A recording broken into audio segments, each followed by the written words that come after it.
اعوذ باللہ من الشیطان الرجیم پناہ مانگتا ہوں میں اللہ کی شیطان مردود سے۔ بسم اللہ الرحمن الرحیم شروع اللہ کا نام لے کر جو بڑا مہربان نہایت رحم والا ہے۔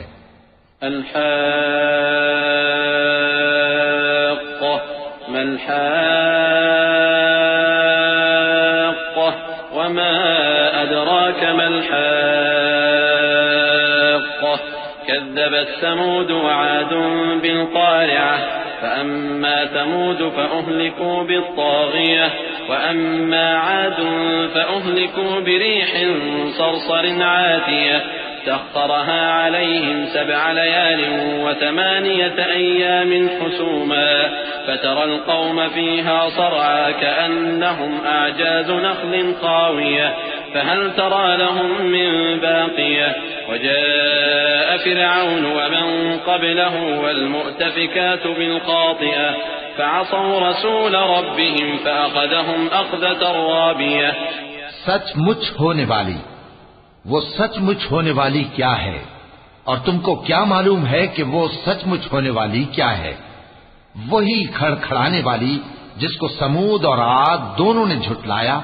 سو سمود تو زبردست زلزلے سے ہلاک کر دیے گئے، رہے عاد تو ان کو نہایت زوردار آندھی سے تباہ کر دیا گیا۔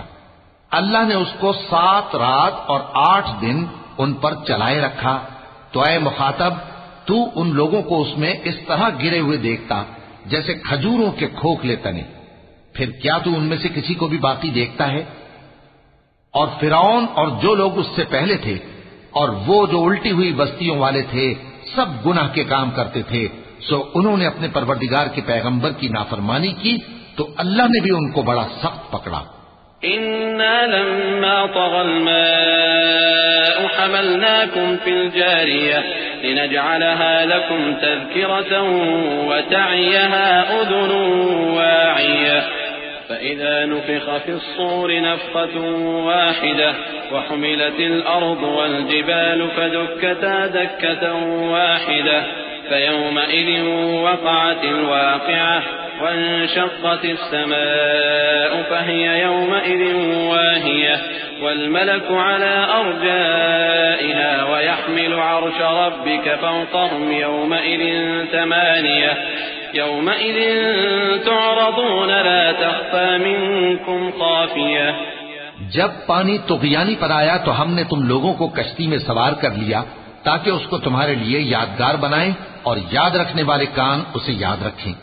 پھر جب سور میں ایک بار پھونک مار دی جائے گی اور زمین اور پہاڑ دونوں اٹھا لیے جائیں گے، پھر ایک بار ہی توڑ پھوڑ کر برابر کر دیے جائیں گے، تو اس روز ہو پڑنے والی یعنی قیامت ہو پڑے گی، اور آسمان پھٹ جائے گا تو وہ اس دن کمزور ہوگا، اور فرشتے اس کے کناروں پر ہوں گے، اور تمہارے پروردگار کے عرش کو اس روز 8 فرشتے اپنے اوپر اٹھائے ہوں گے۔ اس روز تم لوگ سب پیش کیے جاؤ گے اس طرح کہ تمہاری کوئی پوشیدہ بات چھپی نہ رہے گی۔ فأما من أوتي كتابه بيمينه فيقول هاؤم اقرءوا كتابيه إني ظننت أني ملاق حسابيه فهو في عيشة راضية في جنة عالية قطوفها دانية كلوا واشربوا هنيئا بما أسلفتم في الأيام الخالية۔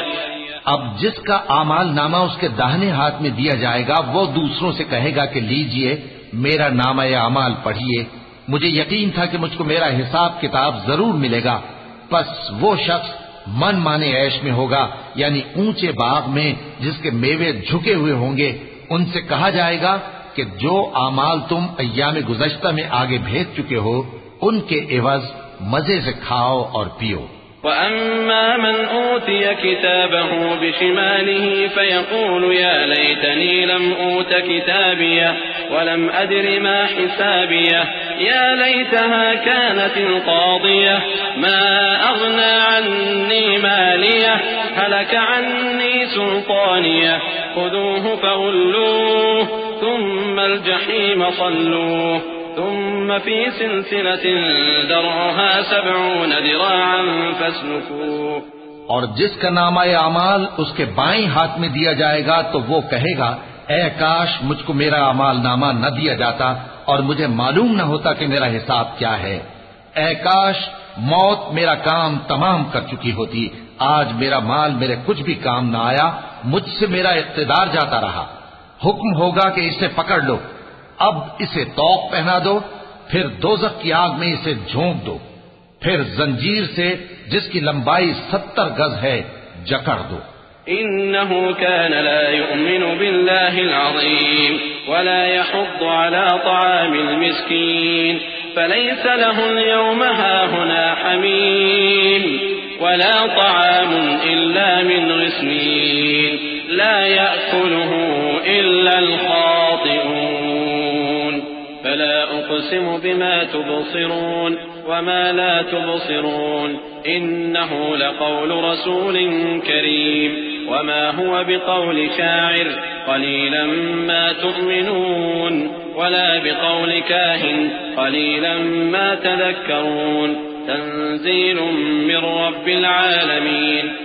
یہ نہ تو اللہ عظمت والے پر ایمان لاتا تھا اور نہ فقیر کے کھانا کھلانے کی ترغیب دیتا تھا. سو آج اس کا بھی یہاں کوئی دوست نہیں اور نہ اس کے لیے کوئی کھانا ہے سوائے زخموں کے دھون کے، جس کو گناہگاروں کے سوا کوئی نہیں کھائے گا. سو میں ان چیزوں کی قسم کھاتا ہوں جو تم کو نظر آتی ہیں اور ان کی جو تمہیں نظر نہیں آتی کہ یہ قرآن ایک معزز فرشتے کا پہنچایا ہوا کلام ہے اور یہ کسی شاعر کا کلام نہیں، مگر تم لوگ بہت ہی کم ایمان لاتے ہو. اور نہ کسی کاہن کا قول ہے، لیکن تم لوگ بہت ہی کم غور و فکر کرتے ہو. یہ رب العالمین کا اتارا ہوا ہے. ولو تقول علينا بعض الأقاويل لأخذنا منه باليمين ثم لقطعنا منه الوتين فما منكم من أحد عنه حاجزين وإنه لتذكرة للمتقين وإنا لنعلم أن منكم مكذبين وإنه لحسرة على الكافرين وإنه لحق اليقين فسبح باسم ربك العظيم. اور اگر یہ پیغمبر ہماری نسبت کوئی بات جھوٹ بنا لاتے تو ہم ان کا داہنا ہاتھ پکڑ لیتے، پھر ان کی رگے گردن کاٹ ڈالتے، پھر تم میں سے کوئی ہمیں اس سے روکنے والا نہ ہوتا. اور یہ کتاب تو پرہیزگاروں کے لیے نصیحت ہے، اور ہم جانتے ہیں کہ تم میں سے بعض اس کو جھٹلانے والے ہیں.